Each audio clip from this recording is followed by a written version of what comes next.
Hello to all students. हमने मुर्गी के परिवर्धन के 72 घंटे के ऊष्मायन वाला टॉपिक हमारा चल रहा था, तो अभी हम क्लीवेज वाला कंटिन्यू कर रहे हैं। क्लीवेज पैटर्न में हमने देखा था कि following two types of cell formed after cleavage. तो दो तरह की सेल्स बनती हैं क्लीवेज में। पहली सेंट्रल सेल बनती है, दूसरी मार्जिनल सेल बनती है। सेंट्रल सेल क्या है? Located in the middle of germinal disc और अबव द योक। और मार्जिनल जो है वो found in periphery part outside और सेंटर कनेक्टेड विथ पेरीब्लास्ट। यानी कि ये जो मार्जिनल है वो मार्जिन यानी पेरीफेरी पर स्थित होगी, उसे पेरीब्लास्ट कहेंगे। और सेंटर वाला जो है मास बनाएगा यानी जर्मिनल डिस्क के मध्य में स्थित रहेगा सेंट्रल सेल का पोर्शन। यहाँ पे देख सकते हैं ये यॉक है, ये क्लीवेज फरो बन रही है फर्स्ट जो सेंटर से बन रही है, ये प्लाज्मा मेम्ब्रेन और ये एक्टिव साइटोप्लाज्म वाला पोर्शन। यहाँ पर हम ब्लास्टोमियर बने, इसमें सेगमेंटेशन हुआ, बहुत सारे ब्लास्टोमियर बने, ये पेरीब्लास्ट बना। और इस वाले पिक्चर में सेगमेंटेशन कंटिन्यू है और यहाँ पर सेगमेंटेशन कैविटी बनेगी जिसको हम सेगमेंटेशन कैविटी कहेंगे या सब मार्जिनल कैविटी कहेंगे। ये कैविटी किसके बीच में बनती है? सब marginal cavity between blastomere and yolk. Blastomere yolk के बीच में सब मार्जिनल कैविटी बनती है। और इनमें इन्हें इस स्पेस में क्या होता है? फ्रॉम एल्ब्यूमिन ये क्या ऑब्जर्व करेगा? H2O और सोडियम को ऑब्जर्व करेगा, यानी न्यूट्रिशन को और वाटर को ऑब्जर्व करेगा। और ये सेंट्रल सेल्स बनी और ये मार्जिनल सेल्स बनी। इस तरह से यहाँ पर ब्लास्टोमियर का फॉर्मेशन होता है। नेक्स्ट फिर देखते हैं फॉर्मेशन ऑफ प्रिमिटिव स्टिक। तो अभी तक का जो भी डेवलपमेंट था वो बिफोर एग लेइंग था, यानी एग लेइंग के पहले जितना भी चेंजेस होना है वो सब ब्लास्टोमियर का बन जाना, ब्लास्टो सेल का बन जाना, ये सब पहले हो जाता है। और आफ्टर द एग लेइंग यानी एग लेइंग के बाद सारी प्रोसेस यहाँ पर हम देखते हैं। इसके पहले हमारा जो गैस्ट्रुलेशन के पहले ब्लास्टुलेशन वाला टॉपिक यहाँ पर मिस है, उसको हम कंटिन्यू करते हैं। द 32 सेल्स स्टेज यानी कि 32 कोशिका की अवस्था में क्लीवेज फरो का फॉर्मेशन होना शुरू हो जाता है, जो कि हॉरिजॉन्टल होता है और appear first in the central mass. पहले सेंट्रल मास में ये फरो दिखता है और धीरे धीरे पेरीफेरी की ओर बढ़ता है। इसके परिणाम स्वरूप क्या होता है? सेपरेटेड फ्रॉम द साइटोप्लाज्म, ये जो लेयर है सेलुलर लेयर वो साइटोप्लाज्म से धीरे धीरे अलग होती है, जिसके कारण ब्लास्टोडर्म, जिसे हम ब्लास्टोडर्म कहते हैं, और उसके कारण एपीब्लास्ट और हाइपोब्लास्ट दो प्रकार की सेल बनती हैं। एपीब्लास्ट जो ऊपर वाली सेल होती है और हाइपो लेयर होती है जो 4 से 5 लेयर की बनी होती है, और हाइपोब्लास्ट जो कि उसके नीचे वाली लेयर होती है। ये जैसे हम यहाँ देखें, ये एग है, इस एग का ये बाहर वाला पोर्शन कहा जाता है एरिया पेलुसिडा और अंदर वाला पोर्शन कहा जाता है एरिया ओपेका। ये एंटीरियर पोर्शन है और ये पोस्टीरियर पोर्शन है। यहाँ पर एपीब्लास्ट सेल्स हैं, इनके 4 से 5 लेयर हैं, और यहाँ पर हाइपोब्लास्ट सेल्स हैं जो कि यहाँ पे 4 से 5 लेयर का हाइपोब्लास्ट फॉर्मेशन होता है, बनती हैं। तो यहाँ पर लेयर में क्लीवेज में सबसे पहले होता क्या है? एक लेयर बनेगी एरिया पेलुसिडा की, एक लेयर बनेगी एरिया ओपेका की। तो ये दोनों होते क्या हैं? जब एग को हम डिफ्यूज लाइट की थ्रू देखते हैं, स्टडी करते हैं, तब हमें क्या दिखा है? 2 डिस्टिंक्ट रीजन हमें विजिबल होते हैं ब्लास्टोडर्म के अंदर। तो हमें क्लियर सेंटर ट्रांसपेरेंट जो रीजन होता है, स्पष्ट जो पारदर्शी क्षेत्र, वो एरिया पेलुसिडा कहा जाता है। और उसके बाहर का जो सरफेस है जो कि ट्रांसपेरेंट नहीं होता, डार्क पार्ट होता है, ओपेक होता है, उससे हम कहते हैं एरिया ओपेका। तो ये 2 क्षेत्र बन जाते हैं और इनके बाहर एपीब्लास्ट और यहाँ हाइपोब्लास्ट सेल का फॉर्मेशन होता है। अब ये डिस्कोब्लास्टुला होता है, क्योंकि हमने पढ़ा कि बर्ड्स के अंदर जब क्लीवेज पैटर्न पढ़ रहे थे तब हमें पता था कि ये कैसा होता है, डिस्कोब्लास्टुला टाइप का ब्लास्टुला होता है। ब्लास्टुलेशन में हमने देखा था। तो ये एपीब्लास्ट और ये हाइपोब्लास्ट 2 प्रकार की सेल बनती हैं। और ड्यूरिंग द ब्लास्टोलेशन। एपीब्लास्ट सेल्स का मूवमेंट होता है इस तरफ, यानी एंटीरियर पोर्शन से पोस्टीरियर पोर्शन की तरफ होता है। तो कुछ एपीब्लास्ट की कोशिकाएं हाइपोब्लास्ट सेल का फॉर्मेशन करती हैं और यहां से हाइपोब्लास्ट की कुछ कोशिकाएं पोस्टीरियर रीजन से एंटीरियर रीजन की ओर जाती हैं और कुछ हाइपोब्लास्ट कोशिकाएं एपीब्लास्ट लेयर का फॉर्मेशन करती हैं। तो ये यहाँ पर रोटेशन चलता है और इस तरह से यहां से ये प्राइमरी यहाँ पर एपीब्लास्ट सेल हाइपो की ओर जाएंगे और हाइपो वाला पोर्शन यहाँ पर आएगा। तो ये क्या बनाएगा, ये बनाएगा सेकेंडरी हाइपोब्लास्ट बनाएगा। ये क्या बनाएगा, सेकेंडरी हाइपोब्लास्ट सेल बनाएगा। और यहाँ पर जो सेल्स पाई जाती है उन्हें हम कॉलर सिकल सेल कहते हैं, जो कि केवल बर्ड्स में ही पाई जाती हैं। यहाँ जो हाइपोडर्म के अंदर जो सेल्स पाई जाती हैं उन्हें हम क्या कहते हैं, कॉलर सिकल सेल्स कहते हैं।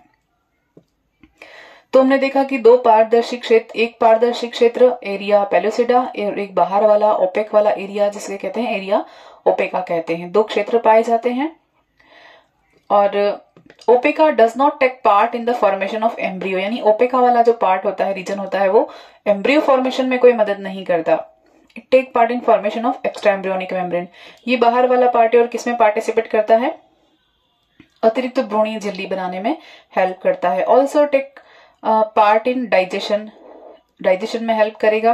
फॉर्मेशन ऑफ ब्लड वेसल्स बनाने में हेल्प करेगा। अब ये दो सेल्स बनती हैं, एपीब्लास्ट और हाइपोब्लास्ट। ये जो सेल है उनके बीच की कैविटी को क्या कहते हैं, ब्लास्टोसील कहते हैं। और ये किससे बनती हैं, एरिया पेलोसिडा से बनते हैं।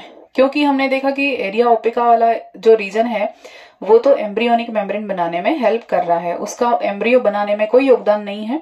ये सिर्फ क्या बना रहा है, एम्ब्रियोनिक मेम्ब्रेन बनाने में हेल्प कर रहा है। और एरिया पेलोसिडा वाला पोर्शन क्या बना रहा है, एपीब्लास्ट और हाइपोब्लास्ट सेल बना रहा है। उसके बीच में जो कैविटी पाई जाएगी उसे ब्लास्टोसिल कैविटी कहते हैं। तो एपीब्लास्ट से क्या क्या बनता है, एक्टोडर्म बनेगा, मेसोडर्म बनेगा, एंडोडर्म का कुछ पार्ट बनेगा। और हाइपोब्लास्ट से क्या बनता है, ओनली एंडोडर्म का फॉर्मेशन होता है। तो इस तरह से ब्लास्टोलेशन भी हमने यहाँ पर देखा, हेन का एग का, हेन के एग का। तो यहाँ पर ये डायग्राम से भी हमने क्लियर कर दिया। फिर गैस्ट्रुलेशन देखते हैं, इसमें क्या होगा, फॉर्मेशन ऑफ एंडोडर्म, एंडोडर्म का निर्माण होता है। अब देखते हैं, endoderm forms by delamination of blastoderm in endoderm cells. तो हमने एक टाइप पढ़ा था जब हम एम्बोली और एपिबोली पढ़ रहे थे, तब हमने यहाँ पर डिस्कस किया था, वहां टाइप्स पढ़ाए थे 10 से 11। वहां पर डेलिमिनेशन भी एक पैटर्न था जो कि एम्बोली का पैटर्न था, जिसके कारण सेल्स अंदर की ओर मूव करती हैं और मूव करने के साथ वो क्या करेंगी, एंडोडर्म का फॉर्मेशन करेंगी। तो यहाँ पर इसी टाइप का फॉर्मेशन है। और जैसे कि यहाँ बताया कि ये एपीब्लास्ट सेल यहाँ की ओर मूव कर रही है, वो कौन सी प्रोसेस के थ्रू कर रही है, डेलिमिनेशन प्रोसेस के थ्रू कर रही है। और ये वाली हाइपोब्लास्ट सेल हैं वो भी यहाँ पर मूव करेंगी, रोटेट करेंगी अंदर की ओर और क्या बनाएंगी, सेकेंडरी हाइपोब्लास्ट बनाएंगी। तो ये भी इस प्रोसेस के थ्रू ही हो रहा है। It is spread over the yolk to form floor of germinal cavity. तो ये क्या बनाएंगे, जर्मिनल कैविटी को सतह बनाने के लिए योगदान देंगी। The cell layer is called endoderm. ये क्या, कौन सी लेयर बनेगी, एंडोडर्म का फॉर्मेशन होगा। 2 layer are formed, one is ectomesoderm और उसके थ्रू क्या बनेगा, ये प्रेजम्पटिव एक्टोडर्म यानी भावी एक्टोडर्म का क्षेत्र, भावी मेसोडर्म का क्षेत्र और भावी एंडोडर्म का क्षेत्र और नोटोकॉर्ड क्षेत्र यहाँ बनेगा।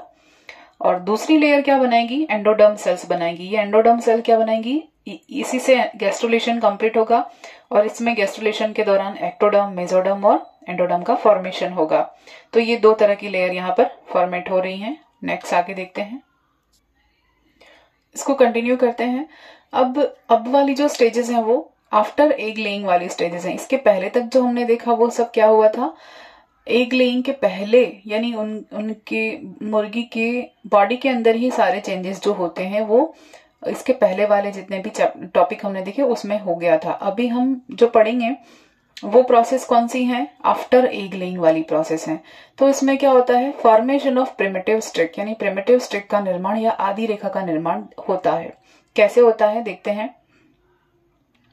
The formation of primitive streak starts at the beginning of incubation, यानी इंक्यूबेशन होने के यानी हैचिंग होने के साथ ही प्रिमिटिव स्ट्रिक का फॉर्मेशन होना शुरू हो जाता है। और इसमें कितने टाइम लगता है? 6 से 7 घंटे लगते हैं।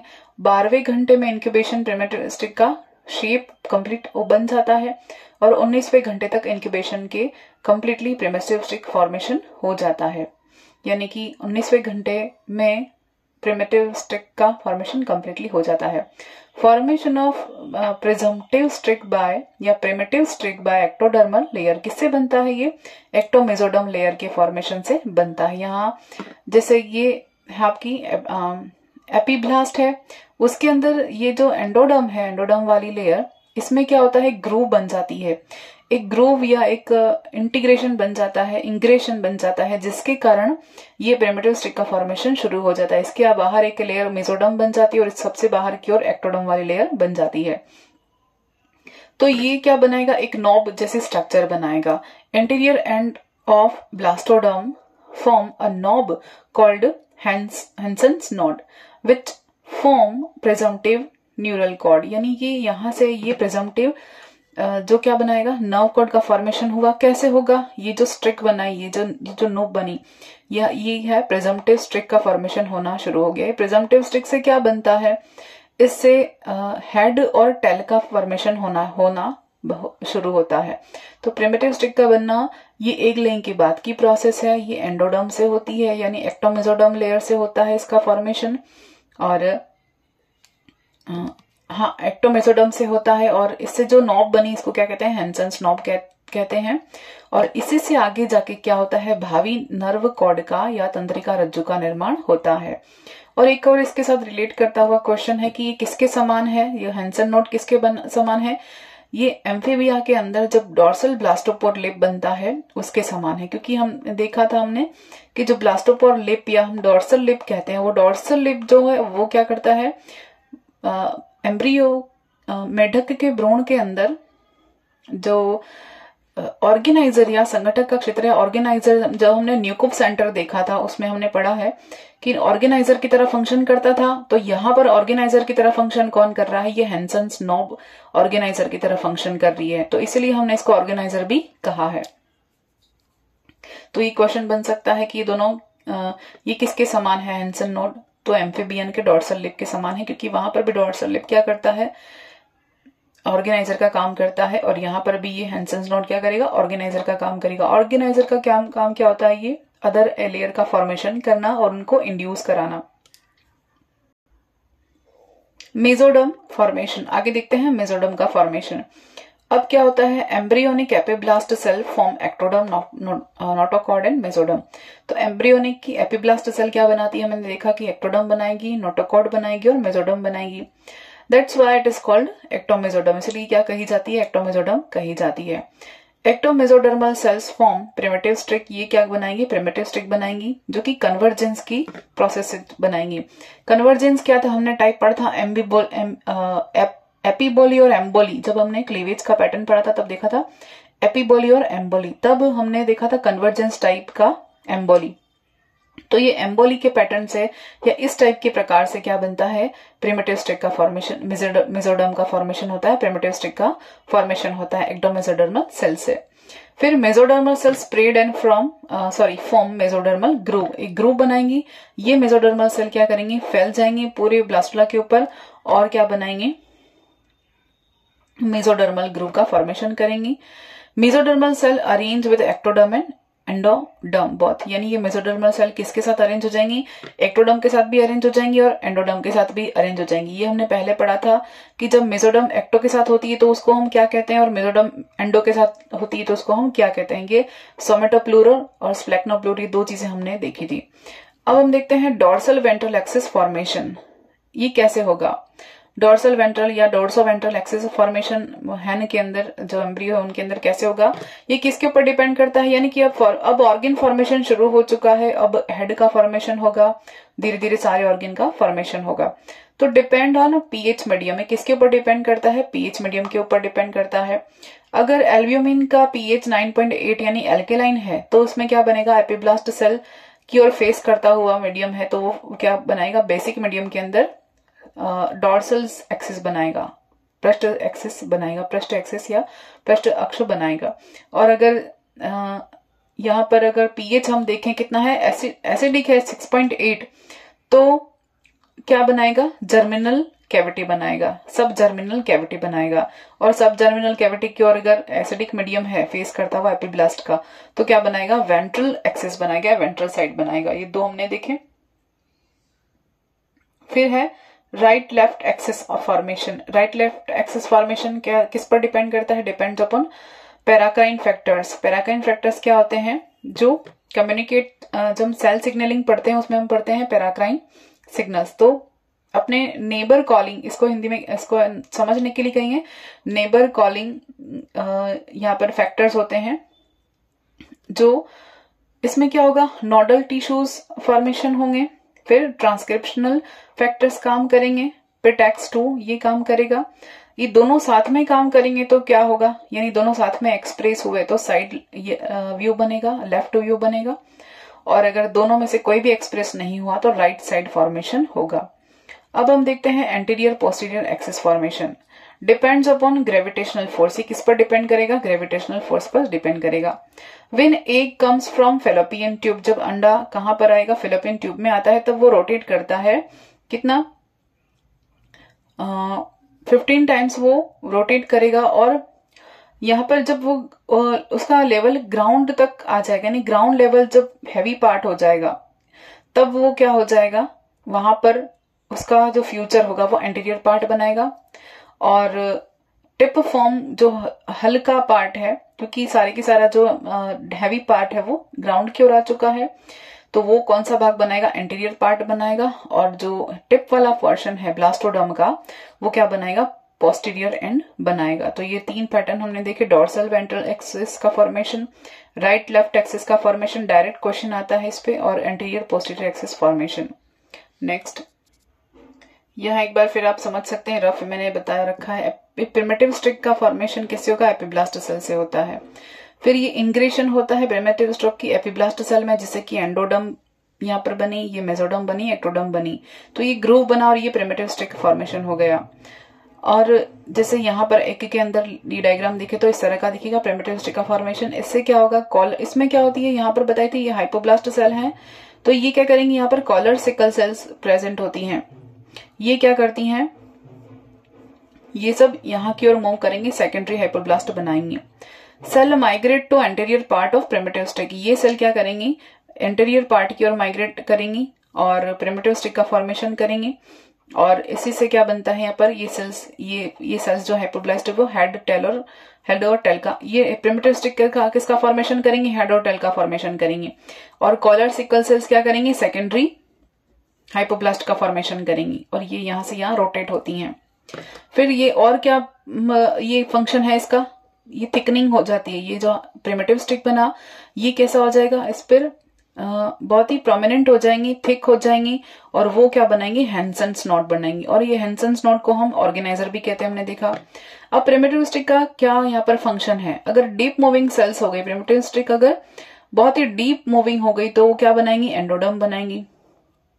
अगर ये इसमें रिग्रेशन देखा जाता है तो ये क्या बनाएंगे, एक्टोडर्म बनाएंगी। और अगर इसमें 2 बार ये इसके राउंड बन गए तो ये क्या बनाएंगी, मेसोडर्म का फॉर्मेशन करेगी, क्योंकि मेसोडर्म दोनों तरह से लेयर्ड होती है, एक्टो के साथ भी होगी और एंडोडर्म के साथ भी होगी, हमने देखा है पहले। तो इस तरह से प्रिमिटिव स्टिक का यहाँ पर फैट हमने देखा। अब हैंसन नोट जो क्या है, ऑर्गेनाइजर की तरह काम करता है। और single comes from this area, यानी कि यहाँ से एक सिग्नल्स मिलते हैं।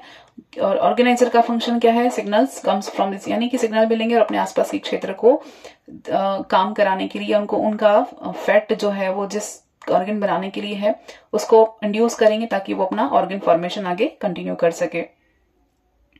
तो ये हमने यहाँ पर देखा प्रेजम्पटिव एरिया का। नेक्स्ट देखते हैं 18 आवर्स चेक एम्ब्रियो और 96 मास की सारी प्रोसेस देखते हैं। क्या होता है 18 घंटे की एम्ब्रियो की अवस्था में, area of pellucida and area of ओपेका quite distinct, यानी एरिया ऑफ पेल्यूसिडा और एरिया ऑफ ओपेका कैसे हो जाती है, क्वाइट डिस्टिंक्ट, यानी कि दोनों अलग अलग हो जाती हैं। फिर primitive stick shows longitudinal thickening. Primitive stick में क्या हो जाता है, एक लंबवत एक थिकनिंग मोटाई बन जाती है। जो कि आगे जाके क्या बनाती है, न्यूरल कॉर्ड बनाती है। यहाँ पर neural groove and neural fold जो है वो डिफरेंशिएटेड हो जाते हैं, दोनों अलग अलग हो जाते हैं 18 घंटे की अवस्था में। फिर 24 घंटे की अवस्था में क्या होगा, एरिया ऑफ वेस्क्यूलोसा, ये इंपॉर्टेंट है, area of vasculosa and area of pellucida distinct, यानी दोनों ये अलग हो जाती हैं। फिर प्रिमिटिव स्टिक रिड्यूस हो जाती है, प्रिमिटिव स्टिक क्या हो जाएगी, रिड्यूस हो जाएगी। फिर यहाँ पर क्या बनेंगे, 4 सोमाइट्स बनेंगे, 4 पेयर ऑफ सोमाइट्स फॉर्मेशन शुरू हो जाएगा मिडल ऑफ द बॉडी, मध्य रेखा पर। फिर न्यूरल फोल्ड्स वेल डेवलप्ड, इसमें न्यूरल फोल्ड्स बहुत अच्छे से विकसित हो जाएंगे और दिखाई भी देते हैं। माइक्रोस्कोपिक स्ट्रक्चर अगर स्टडी करते हैं स्लाइड्स में तो ये दिखाई देते हैं। फिर paired heart form in rudimentary form, यानी कि अवशेषी अवस्था में या शुरुआत की अवस्था में हमें हार्ट का फॉर्मेशन होना शुरू दिखाई दे जाता है पेयर्ड या जोड़ी के फॉर्म में। अब 48 घंटे की अवस्था में क्या होता है, प्रिमिटिव रिड्यूस्ड, प्रिमिटिव स्टिक क्या हो जाती है, रिड्यूस हो जाएगी और यहाँ पर एमनियन फॉर्मेशन स्टार्ट हो जाएगा और neural tube differentiated into brain and spinal cord, neural tube अब किस में डिफरेंशिएट होना शुरू हो जाएगी, ब्रेन और स्पाइनल कॉर्ड में अलग अलग होना शुरू हो जाएगी। और इसमें सोमाइट्स कितने दिखेंगे, 26 पेयर ऑफ सोमाइट्स यहाँ पर शो होते हैं। फिर 72 घंटे की अवस्था में क्या होगा, क्रेनियल फ्लेक्सस डेवलप्स, यानी क्रेनियल जो फ्लेक्सस है वो डेवलप हो जाएंगे। अपेंडेजेस रूडिमेंट्री अपीयर, यानी कि उनके उपांग या पैर जो है, हाथ हैं वो क्या होंगे, अपीयर होना शुरू हो जाएंगे शुरुआत की अवस्था में। ऑप्टिक कप डिफरेंशिएटेड, यानी कि ऑप्टिक कप यहाँ पर बनना शुरू हो जाएगा। फेरिंजियल पाउचेस डेवलप होना शुरू हो जाएंगे, फेरिंग्स डेवलप होना शुरू हो जाएगी और सोमाइट्स कितने दिखेंगे, 35 पेयर सोमाइट्स यहाँ पर शो होंगे। फिर 96 की अवस्था में क्या होगा, ये 96 वाला क्वेश्चन लास्ट ईयर एग्जाम में आ चुका है, आरपीएससी के असिस्टेंट प्रोफेसर की एग्जाम में आ चुका है। एम्ब्रियो टॉर्शन हो जाता है 90 डिग्री पर और बॉडी डिवाइड हो जाती है 3 पार्ट में, हेड, थॉरिक्स और टेल, यानी कि धड़ में और सिर में और टेल में। यहाँ पर सोमाइट्स कितने दिखाई देते हैं, 41 पेयर ऑफ सोमाइट्स यहाँ पर शो होते हैं और न्यूरल सिस्टम डेवलप हो जाता है। क्रेनियल नर्व डेवलप हो जाती है, कौन कौन सी क्रेनियल नर्व का डेवलपमेंट हो जाता है, ट्रोक्लियर 4th जो इसका नंबर है, फिर 6th एब्ड्यूसेंस और 10th वेगस नर्व डेवलप हो जाती है और यहाँ पर जो 11th होती है उसका इनिशिएशन शुरू हो जाता है। हाइपोग्लोसिस जो है उसका यहाँ पर बनना प्रारंभ हो जाता है। तो ये पूरा था चेक एम्ब्रियो की डेवलपमेंट की स्टेजेस।